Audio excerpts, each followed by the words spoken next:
Hi everyone, welcome to the OklaRoots YouTube channel. Today's tutorial is for a really adorable little puffy coin purse from Emmaline Bags. So here is my first version of this puffy coin purse. Now I made the size small version in the pattern, which by the way, the pattern is free. In the pattern, she includes instructions and templates for 2 sizes. I'm making the small size because that's what size hardware I had. If you had the frames for the bigger coin purse, you could definitely do that. It would be just as easy. So you can see this is the sweetest little coin purse. This bag frame right here is also from Emmaline Bags. It has these adorable little hearts on it. When you open it up, it has a nice wide opening and it has plenty of space for your change, for lip gloss, for chapstick, whatever you need. Now, I know that many of us don't really use change purses anymore, and one thing I've been using mine for has actually been to hold my mask. So as many of you, anytime I go out and about, I have to wear a mask. When I take it off, when I keep it in my purse, I like to put my clean one in here, and then when I take off my mask, I will either throw it away if it's a disposable one, or I will put it in a bag to keep it out of the way from my clean products. So this is a really, really fun little quick project, great scrap buster project. And because I always have to be a little bit extra, I made a second version, but this time I used these hardware from Amazon up here with these little fun baubles. This is also the size small. And then on the side, I added a little strap and a keychain and then a handmade tassel. Now in today's tutorial, I'm gonna be showing you how to make this puffy purse, but I'm also gonna be walking you through the tutorial for this tassel. The tassel is a blog post on Emmaline Bags. Again, it is also free. The hardware for the tassel is all from Emmaline Bags. These are just such fun, quick scrap busting projects. We've been doing a lot of really big bags, really long tutorials lately. I really needed something that was quick, didn't require a lot of material, was useful, and adorable. Like I don't want to make a quick project and then it's just something I never use.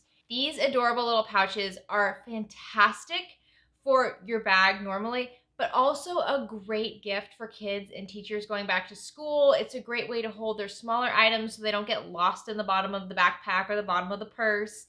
So as always, thank you so much to Janelle from Emmaline Bags for allowing me to film your patterns. If you're not already a subscriber to the channel, please consider clicking subscribe down below. If you like this video at any point, please give it a like. Any questions, comments, anything you want to say, leave them down in the comment section. I will have timestamps for every part of this video down in the comment section. It will be pinned to the very top. I'm going to give you guys just one warning today. There is some hand stitching, but it's very, very minimal. It's minimal hand stitching. So for all of you out there who are like, I will not touch a needle and thread if it's not connected to a sewing machine, just give it a shot. It's a tiny bit, just a tiny bit of hand stitching. You got this. Let's get started. So here's everything you need to make this adorable change purse. I will be making the small version today, so all of my template cuts are cut from the small version in the pattern. From the exterior fabric, I'll have 2 cuts of piece B and 2 cuts of piece A. From the lining fabric, I'll also have 2 cuts of piece A and 2 cuts of piece B. You can really mix up this fabric here to make it super scrappy. Then you're gonna have pieces C and D. These are for your fusible fleece, and you'll notice on piece C, you also have 2 fusible interfacings. I'm just using SF101 for that today. For fun, I'm also going to add one of these adorable little label patches to my coin purse. These are really small prints from backstitch fabrics that are just super cute. So I'm going to stitch this on and I'll show you how I do that. The hardware for my change purse today is from Amazon. I really love how cute these are. They have these little colorful baubles. The hardware I got came with an assortment of colors, so I'll have a link for these down in the description. I'll also be adding a little strap to my coin purse. Now this is totally optional. You can leave this off. And you can see it just holds the key ring like this. I have 2 options for this strap. If you have a piece of cork or vinyl and you don't mind the raw edges showing, this strap can just be 1/2 inch by 2 inches long. If you're using fabric or you want to double fold your strap so you don't have any raw edges showing at all, you're going to need a piece of fabric that is 2 inches by 2 inches. The hardware that I'll be using for that strap is just a keychain with a lobster clasp on it. I have 3 threads here, but that's mostly for the hand stitching part. The thread I'll be using for hand stitching and in the sewing machine today is just a Gutermann. I like to have a small pair of scissors, especially for hand stitching. For hand stitching, a leather thimble or some sort of thimble is a must. The needles I'll be using today is this assortment of gold eye embroidery needles. I'm not that picky when it comes to needles. Just any needle that has a big enough eye for you to thread your thread through. So let's talk about our threads really quickly. I like to use one thread that's coordinating to the exterior of my fabric. I have this bright red thread to help guide me when I'm installing the hardware, and I'll show you how I use that. And then I have a third color thread to baste down the fabric to the hardware before I sew it on. You don't need all these different colors of thread, but I would have at least one color of thread that is very different from your fabric to help you with midpoint marks on your hardware. And again, I'll show you that when we get to that step. So the first thing we want to do is adhere our woven interfacing to the back of the corresponding exterior panel. Now this is panel piece A, your exterior fabric, and your cut of fusible woven interfacing is from panel piece C. All you have to do is flip your exterior fabric right side down and then just center your interfacing over it. Now it shouldn't be the same size because we're trying to keep our seams nice and skinny. Once you have this centered, you can just use your iron to go over it. I do like to use steam here. I think steam really helps with the fusible interfacing. Once you have the back fused, I like to flip it over and then fuse it from the front as well. Go ahead and repeat this for your other pattern piece A exterior fabric. So if you look at one of our finished pouches, you can see that this pattern piece A exterior is pretty much the main front and back. Our pattern piece B's are the sides. So if you have any sort of a label or a little embellishment you want to add, now's the time to do it. So now I'm going to take this to the sewing machine and just stitch down this little label patch right around the edges at about 1/8 of an inch seam allowance.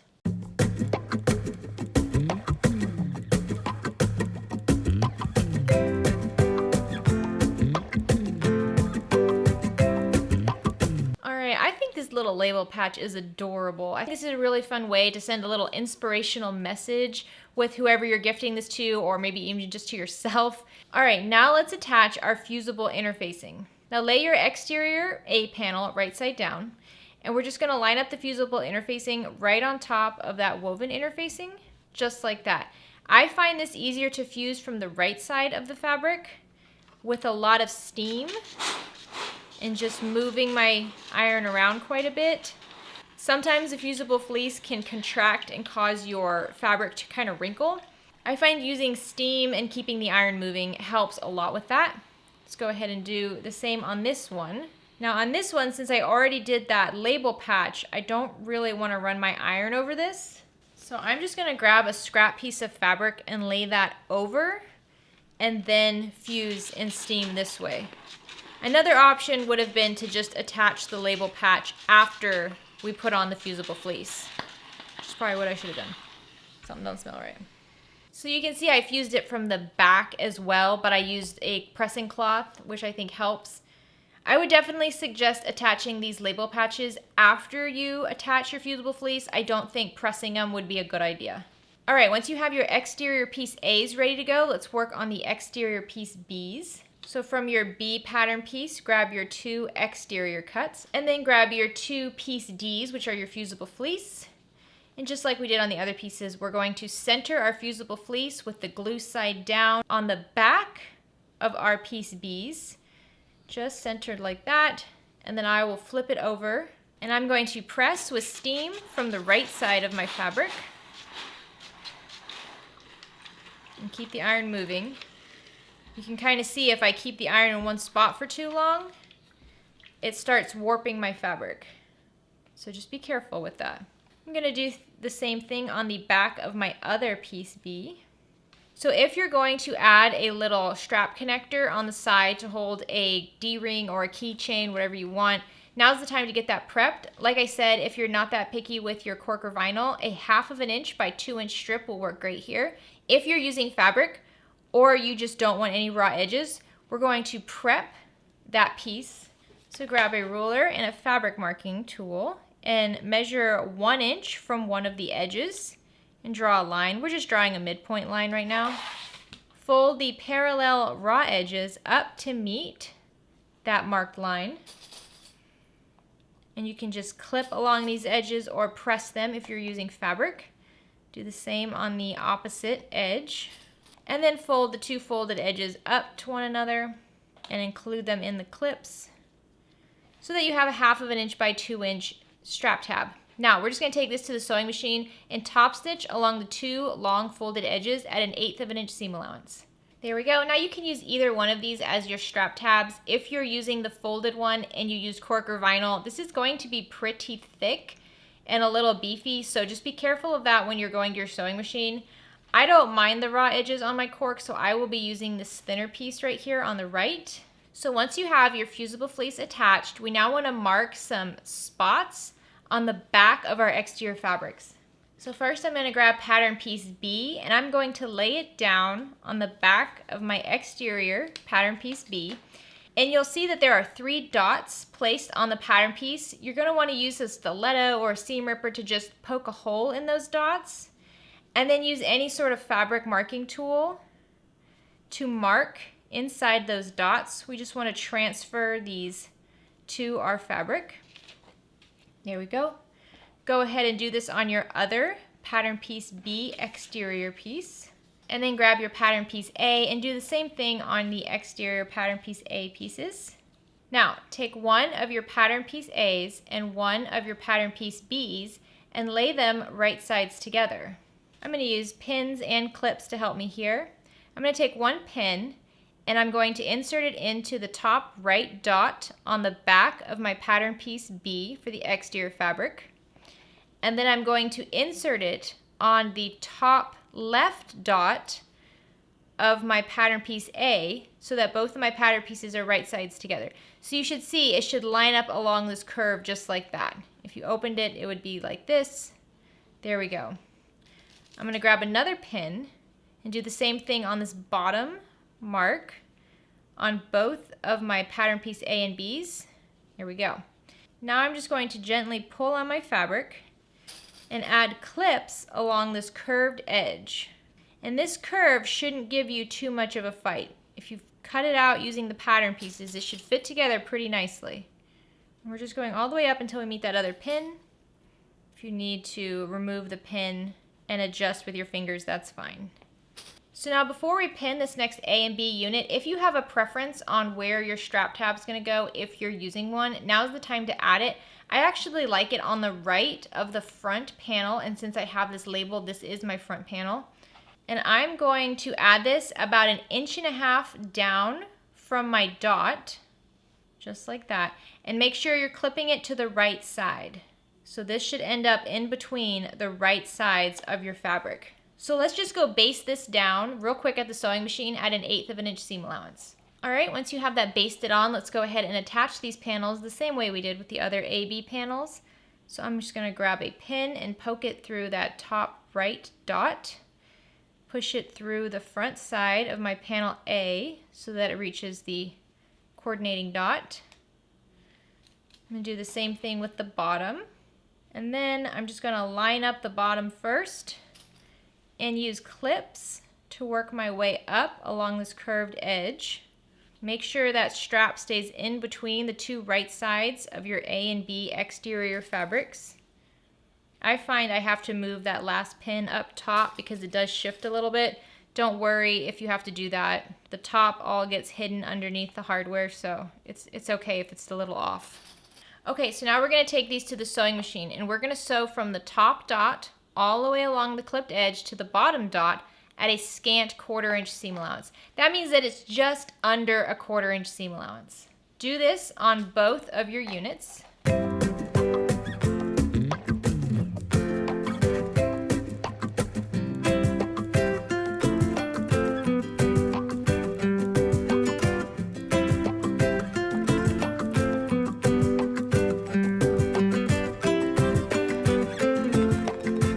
Once you have those 2 sewn like that, now we're just going to sew the whole unit together. So now I'm working on the left side of one of my A units, and I'm going to take the opposite B unit, and I'll pin the top through the back of the B unit and then the front of the A unit.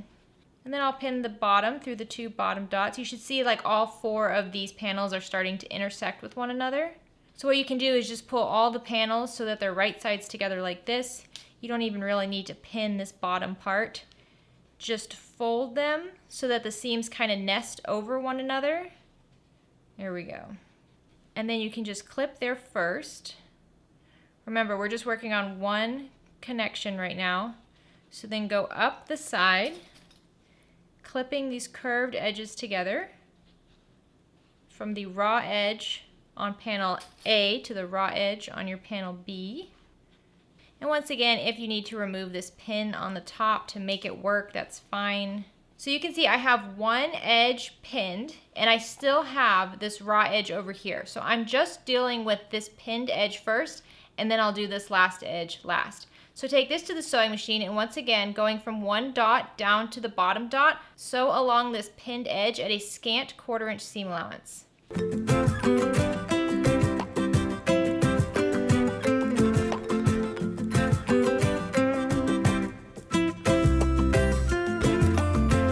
Once you have that seam sewn, just go along and check all your edges to make sure you don't have any seams pulling away from one another. And now we can just do that last seam. So once again, I'm gonna pin the top 2 dots, but if I have to move it, that's okay. I'm just gonna pin it there so that I know where that's supposed to end up. And then I'm going to start at the bottom again by that point and add clips. And just pulling these raw edges up to meet one another. So once again, let's sew along this clipped edge at a scant 1/4 inch seam allowance, stopping at that top dot. Make sure you're closing up the hole on the very bottom of this. So you might want to turn this right side out at the machine just to make sure you don't have any holes here.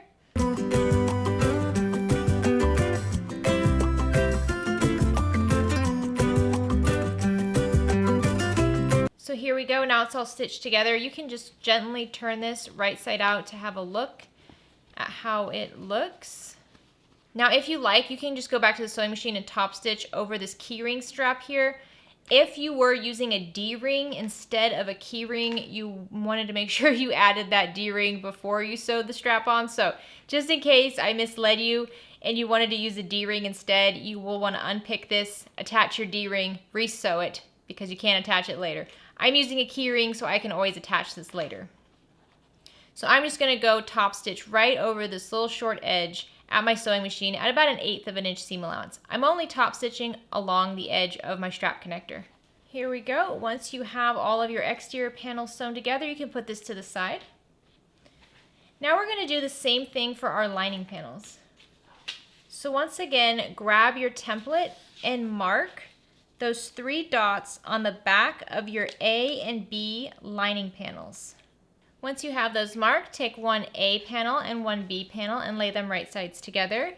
And we'll just add a pin to the back of the B panel, pushing it through the back of the hole, and then pushing it through the dot on the right side of your A panel. And I like to do the tops and the bottoms. And then I'm going to pin from the bottom up. Since the lining panels don't have any interfacing on them, I actually find these to be a little bit more difficult to work with because they're very floppy and loose. You can always add woven interfacing to the lining panels the same way we did to the exterior panels if it's giving you too much trouble.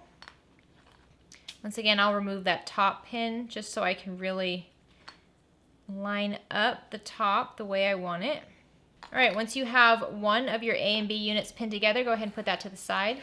So before we pin the next A and B units together, let's mark a 3-inch opening on the back of one of our B units, and we'll use this for turning later. So I'm just using my grid lines on my cutting mat and marking a general 3-inch opening. And then we'll pin these together the same way we did the other unit. Okay, so now we can take both of these to the sewing machine, and we're just going to sew along the clipped edge at a 1/4 inch seam allowance. On the unit that has that marked 3-inch opening, I'm just going to sew from the dot to my mark and backstitch well at both of those points. Then I'll switch to a basting stitch, which is going to be like a 6mm long stitch just to go along this curved edge, backstitch well at this next marking, and then go all the way to the bottom dot, and again backstitching well. That way it'll be easy for us to unpick this open edge and turn the bag right side out without ripping the stitches at the marked edges.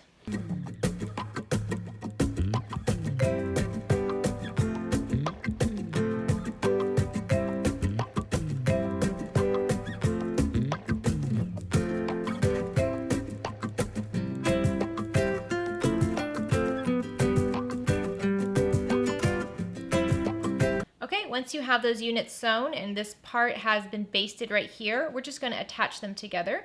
So take one of your raw edges from your B unit and lay that up against a raw edge from the opposite A unit. However you want to attach the tops, go ahead and do that. And then the bottoms, you should be able to just fold the seams so that they come right up to each other, just like this. And then I'm going to clip starting at the bottom up to the top. Okay, let's take this to the sewing machine and just sew along this clipped edge at a 1/4 inch seam allowance, making sure you stop and backstitch at that top dot.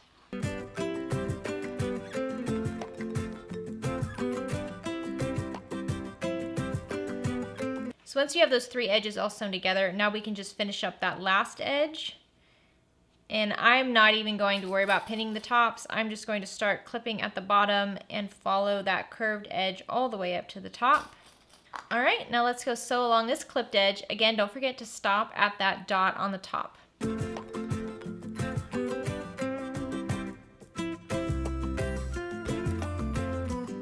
So now if you want, you can go ahead and press all your seam allowances open.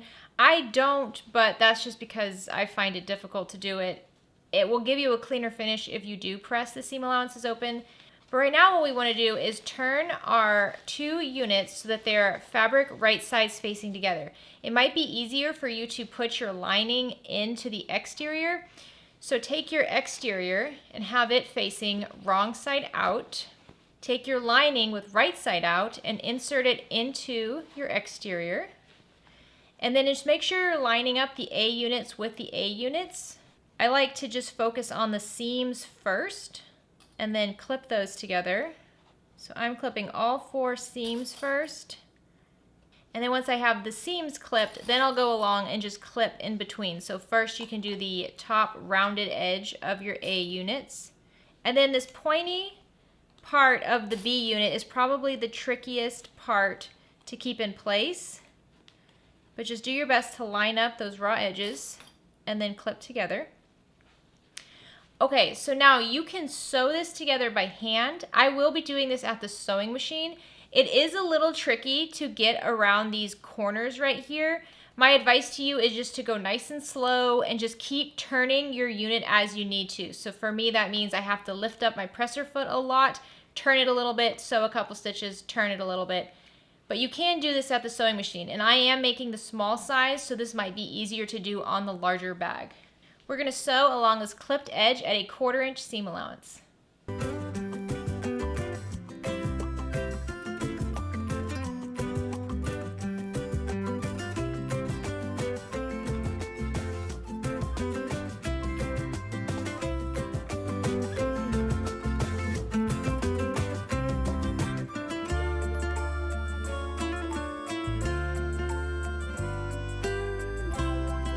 Okay, I know that can be pretty challenging at the sewing machine. As you saw, I was working with the lining wrong side up, so instead of sewing it like this, I sewed it like this. Honestly, I find both ways to be fairly challenging. Going slow helps, and making sure you move your seams out of the way will keep them from getting all wonky. So now we're just going to very gently clip along the V curve down on your B panels, close to but not right against the stitches. This will just allow a nice point there. There you go. Now pull out your lining and find your seam that has those basting stitches on it. Grab a seam ripper and gently rip only the basting stitches. And then go ahead and open up that seam and then push your exterior up through that opening, nice and gentle. And then you can put your fingers in through that opening to poke out all of the seams on your exterior panel. And then we can just go and close up this seam.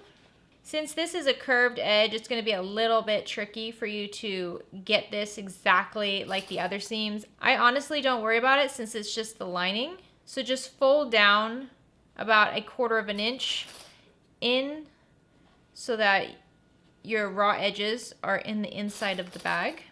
And then just clip along that folded edge. Again, it doesn't have to be perfect. It just has to be closed. There we go. Now I'm going to go sew along this clipped edge at an 1/8 inch seam allowance, just closing this hole.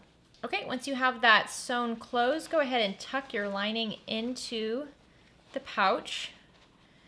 So now you can press this, but I'm just going to use clips. I'm going to roll that seam on the top up so that it's exactly rounded like the pattern. And just do that around the entire top edge. You don't want the seam to be tucked in too low or anything. You want it to be exactly how you stitched it. All right, once you have your top edge all clipped, we want to take this to the sewing machine and top stitch along this edge. This is also a little bit tricky because of the curves, but it shouldn't be that bad. You can do this by hand if you'd like. I like to top stitch from the inside of the bag, so I'm actually rotating my bag so that the lining is right side out and the exterior is on the inside, and that way I will top stitch from the inside of the bag all the way around.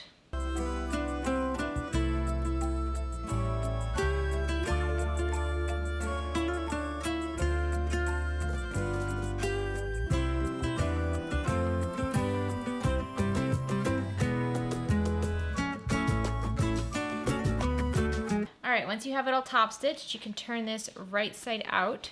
Don't stress out too much about the top stitching. That's not going to really be seen in the end. It's going to be covered up mostly by the frame. Alright, here we go. Now it's time to attach the frame. So this can be a little challenging if you're the type of person that likes to get it all tucked in perfectly and then sew it together. This can be a little difficult because it kind of goes all over the place, but you'll see it works out great. So the first thing I'm going to do is grab my red thread. What I like to do with the red thread is to mark the midpoint dot on my hardware. Now this hardware is not too difficult to find the midpoint because it's right in between those little baubles up top, but other hardware it can be more difficult. So I'm just going to take my red thread and poke it through that middle hole on my hardware, just so I know where my midpoint is. Once I have it through the middle hole on one side of the clasp, I'm just going to tie the thread with a knot around that one side of the clasp, just so I remember where it is. Go. It doesn't have to be a very strong knot, it can be loose. Now do the same thing on the other side of your clasp, using your red thread to help you mark that middle hole, and then just tying your red thread around that other clasp. So you should see both clasps can open freely, they just have the red thread tied around that hole. Now grab your basting thread. Now this is just thread you're going to be using to baste this in place. It doesn't really matter what color it is. I'm going to start with the front of my pouch. So what I'm going to do is I'm going to pinch the corners of my top A unit, lining sides together. So I'm just pinching, lining up those seams, just like this. I'm going to use a fabric erasing marker and mark the midpoint of my front A panel, just like that. Now get your thread, and I like to pull off about 36 inches. Grab one of your needles and just thread your needle. So one side of your thread goes through the needle, pull your threads so that the tails match up, just like this. I like to take the needle in my right hand and the tails in my left hand, and then I just wrap the end of the thread about 4 times around the needle. And then while it stays wrapped around that needle, I pull it down over the thread to make a little knot. Don't forget your thimble here. And what we want to do now is insert our fabric so that the midpoint mark goes right where that red stitch is. This can be a little challenging because you can't really see everything, and it shifts around quite a bit. Don't worry about the rest of it, just worry about the midpoint mark going where that red thread is. Grab your needle with thread and then just insert it from the front all the way to the back underneath the frame, not through the holes. This is underneath the frame. Pull it, and we're inserting it right at our midpoint mark. And now you're going to go up and around your frame, so from the back to the front, and then just once again insert your needle underneath the frame. Pull the thread through, and then just continue along down one side. Now you might have to keep adjusting and pushing that top edge of your pouch up into the frame. The goal here is to not have any of the top stitching showing. So if you see any top stitching on the lining side or on the front, just try to push it up even higher. We don't want any of our top stitching showing here. So just keep pushing it up there and then wrapping it around.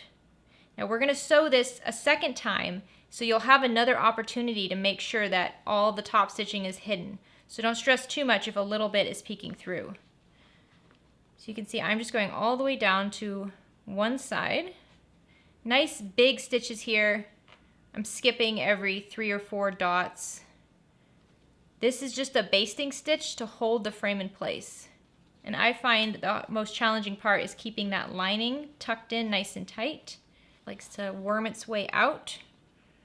So just continue along the entire side. I know that it's pulling and tugging a lot. Just do your best to keep it tucked in that frame. And then once you get all the way to the end of the frame, I like to wrap it around that little notched edge of the frame right here to help hold it in place. So I'll pull it through once, and then I'll pull it through a second time. And on the second time, I'll leave a loop, and I'll put my needle through that loop so that it creates a bit of a knot, just enough to hold it in place. And then you can trim your thread. So now you should have something like this. You see the right side is not tucked in at all. The opposite edge is still loose, but we have one edge tucked in. So now we're going to repeat this process for the right side. So if you have enough thread left, you can just retie it and pull it down. Otherwise, cut yourself a brand new piece of thread. First, what I'm going to do is make sure that my knot from my first basting stitch is still where the red thread is so that it's centered. It's easy for this to shift a lot, so you just want to keep it all centered as much as possible. So I'm going to insert my thread once again in the middle, from the front to the back, and I'm just going to tuck in that top edge. What you end up wanting to do is to tuck in the entire edge now, and then it fights you. Don't do that. Just tuck in the next inch or so that you're going to sew. So pull it up, tuck it in, baste it in. Again, the goal is to get those top stitches hiding in the frame. And you'll find as you go, you'll be able to turn the fabric so that it will go in the frame easier. And then once again, once I get to the very edge, I'm just going to let it go off the frame a little bit. Still pulling it as tight as I can to that frame. Go from the front to back once, and then do it a second time, pulling the needle through that loop and creating a small knot. And then you can cut off that thread. So now you can see we have one side of our pouch basted on. I'm going to baste the other side too before I sew it all together. So just like I did on the opposite side, I'm going to first find the midpoint on that top A edge, and I'm going to mark that with a fabric marker.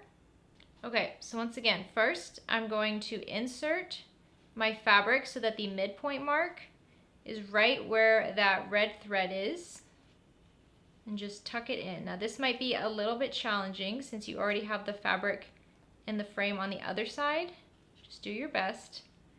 Once you have that tucked in, I'm going to insert my needle with the thread right at that midpoint mark underneath the frame. Again, we're not in the circles of the frame yet. We're still going around the frame.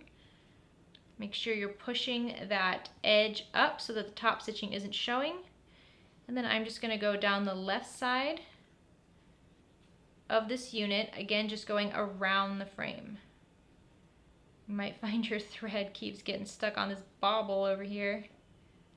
And you can see I'm going quite a bit past the frame on some of the fabric. So on the front, I'll go pretty close to the frame, but then on the back, I'll let my needle go a good distance away from the frame just to keep that fabric tucked up in the frame. Once you get to this edge, you might have to kind of manipulate it just a little bit. Once you get to the very edge, you can wrap it around right next to the pivot point of your frame. Just wrap it once, and then wrap it a second time, and insert through the loop on your thread so you have a knot, and then trim your thread. I know this looks really messy. It's supposed to. Don't worry. All of these basting stitches and the red thread, we're going to cut that off later. This just keeps it all in place really, really well, so when you're sewing it, you don't have to fight the fabric so much. So now if you have enough thread, you can go ahead and tie it off and continue on the last side. Otherwise, get yourself some new thread. Again, make sure you're keeping everything centered on your frame. It is easy for this stuff to shift around, especially depending on what type of frame you're using. Since I have this scalloped edge on my frame, it helps hold everything in place better. But if you have a smooth edge, it's a little bit trickier. All right, once you have that last edge done, you can go ahead and clip your thread. Keep your needle close by, you're not done with it yet. If you want, you can kind of push out the edges. I know it looks kind of wonky whenever you're basting it, but it needs to look that way because of all the curves. If you poke out the edges, you can see it really starts looking like it's going to in the finished product. So now grab your coordinating thread. For me, that's just the same thread I was using on the sewing machine. And again, pull about 36 inches off and trim. Go ahead and thread your needle the same way we did with the basting thread.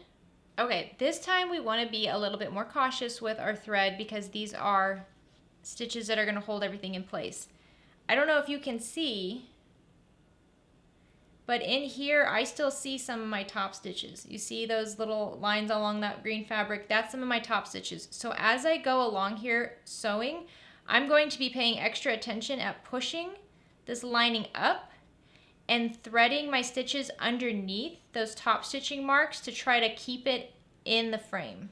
So first what you want to do is pick an edge to start on, insert your needle from the lining side, try to get it underneath the edge of the frame, and when you push it through, you want it to come through this farthest hole all the way, for me, on the right.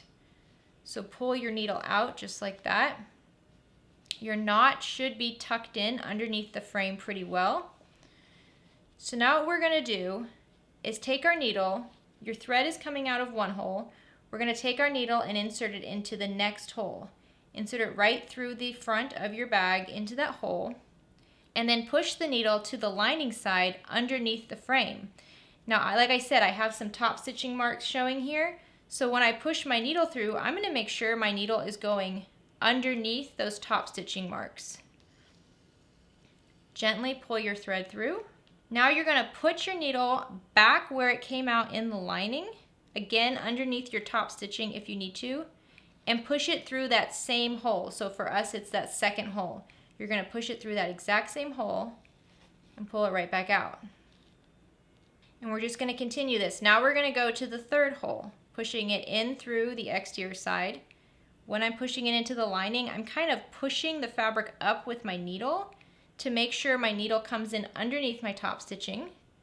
I'm going to pull my needle out, and then I'm going to insert my needle right where it came out, or right next to it, and push it back through that third hole. And now we're going to go on to the fourth hole.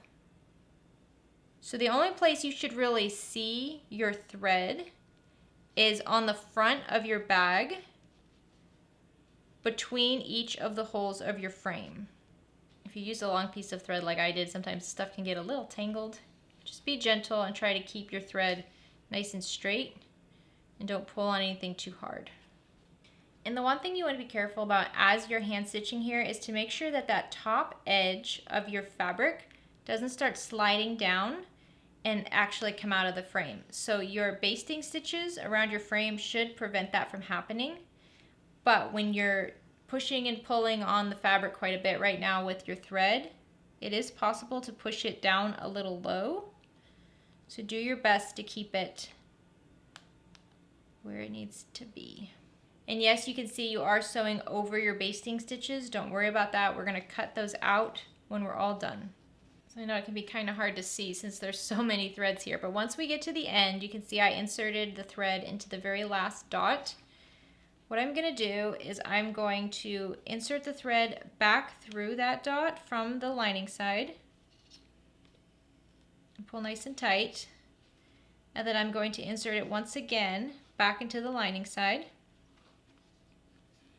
and then I have my frame all the way open. What I'm going to do is I'm just going to insert my needle into some of the fabric right underneath the frame. Push the needle through, but don't pull the thread all the way through. Leave a loop in your thread and then insert your needle into that loop, and then pull nice and tight to create a nice little knot, just like that. And you can do that a second time to double knot it. Once you have the knot the way you want, you can insert your needle right where that knot is. And then really just push it through your fabric about an inch and let it come out the front or the back wherever it needs to. If you're using quilt cotton here, it should be okay no matter which side it comes out. So I just pull it out and then clip the thread right next to the fabric and kind of mush it around. And there you go. Now you have one side attached. So I'm going to show you how we remove the basting stitches now. So I'm only removing the basting stitches from the side where I have stitched the frame in place, meaning the thread is going through the dots. So all you need to do is very gently cut the thread from your basting stitches wherever you can. Just go around and you should have some little gaps where you can run and cut your basting thread. I actually find tweezers to be really helpful here, so I'm going to use the tweezers to pull out those center knots. And then just grab the threads and pull out what you can. If you knotted it around the edge of the frame, you can go ahead and cut right there by that edge of the frame. Again, we're only cutting the basting stitches. This is where it's handy to have thread that are different colors. So once you have the basting stitches removed from one side, this is what it should look like. Now just make sure you remove that red thread for your midpoint mark if you had one. And there you go, that's how you attach the frame by hand. I'm gonna go ahead and do the same thing on the opposite side. You can see I still have it basted over here. I'm just going to sew through the holes just like I did on the front to finish up my pouch. Once you have all the hand stitching done, you can see you cannot even see the thread. I love that. It makes it look like this is just attached by magic. So if you used a little tab like I did and you wanted to attach your keychain, now's a good time to do that. I just slide it on to my strap, just like this. And there we go. Now we have a little keychain on our coin pouch. This is great to hang on backpacks, on purses. You can put your change, your lipstick, your lip gloss. You can put masks in this. This is just a great little cute, scrappy project. So now let's discuss how to make this tassel. So here are all the things I'm going to use today to make the tassel. First, a set of small screwdrivers. These are jewelry or eyeglass screwdrivers. Next, I have my Beacon 3-in-1 glue. She suggests using this rubber cement. I actually did not use this on my first tassel, but we're gonna give it a try today.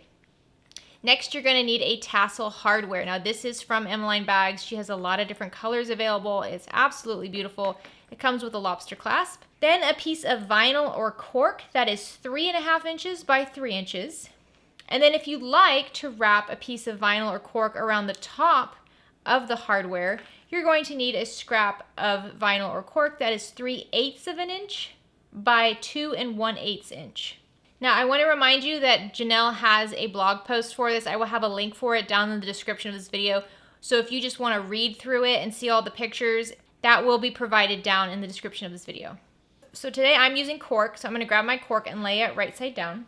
I'm going to draw a line along the top edge, along the 3.5 inch long edge that is 1/2 inch down, just like that. Now I'm going to grab some scissors and I'm just going to trim little strips that are about 1/8 inch wide all the way from the bottom up to meet that marked line. You can measure those out and then trim them, or you can just kind of eyeball it.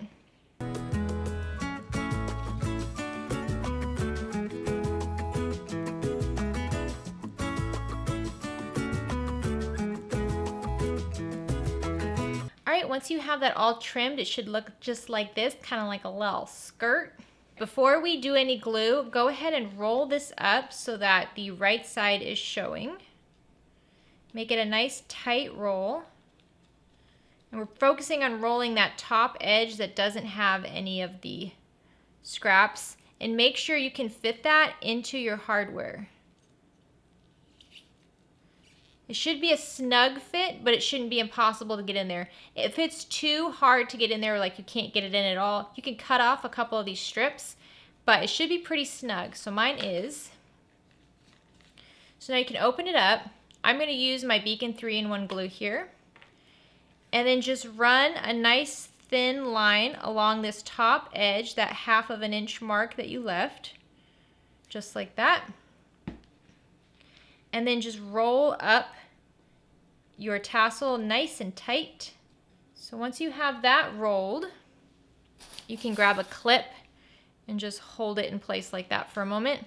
Now grab your tassel cap, and you can use the rubber cement here. I'm with Janelle on this one. I'm using the Beacon 3-in-1 glue, and I'm just gonna put some glue on the top of my cap, a pretty good amount up there, and then I put a little bit on the sides as well, but not where the holes are. You can see there's a small hole and then a larger hole. I'm not putting glue there, I'm just putting it on the sides and the top. And then grab your rolled up tassel and just push that in to your tassel cap just like this. Make sure it's nice and tight in there. There you go. And this Beacon 3-in-1 glue, it will hold a lot in place. Now we're gonna add the screw. So you can use an awl for this. I have this stiletto that is super sharp, so I'm gonna use my stiletto. But what you're gonna wanna do is through the side of the tassel cap with the bigger hole, push in your awl or your stiletto and just kind of twist it through. You should feel it going through all of the layers of cork and just push it all the way through really well. It's gonna help your screw. So once that's in there, grab your screw and one of your screwdrivers, insert the screw into that hole and gently screw your screw into the tassel cap. Don't fight it too much because these screws will strip very easily. You wanna be firm. Don't let it slide around. So you want to screw the screw in most of the way, but just leave it out a little bit, because if you screw it in too far, it will actually go into the tassel and then you could pull the whole thing right out. So now you can leave your tassel just like this, or you can add this little accent strip right here. I'm using a different colored vinyl. To add this, we're actually going to try this rubber cement. Now I've never used this before. On this previous tassel, all I used was the Beacon 3-in-1 along the top as well, and it has held up really well. I haven't had any problems with it, but we will try the rubber cement. Oh dear, look at that. Alrighty. I've never used this stuff before, guys. So, okay, so we're going to so I think I'm going to apply the rubber cement to the back of the vinyl, just very gently. Try not to get too much on there. There we go. And now I'm just going to wrap it around the tassel cap. Maybe add a little bit more to the end here. Try to get it as tight as possible. So once you have it on there, I actually just use a pair of tweezers that are kind of my throwaway tweezers just to hold it all in place, just like that. And now we're just gonna let this dry for about 10 minutes. Okay, my rubber cement didn't work. I'm just gonna use my Beacon 3-in-1 glue. So I'm gonna do the same thing. I'm gonna run the glue along the entire strip, just like this, and then just glue it onto the top of my tassel.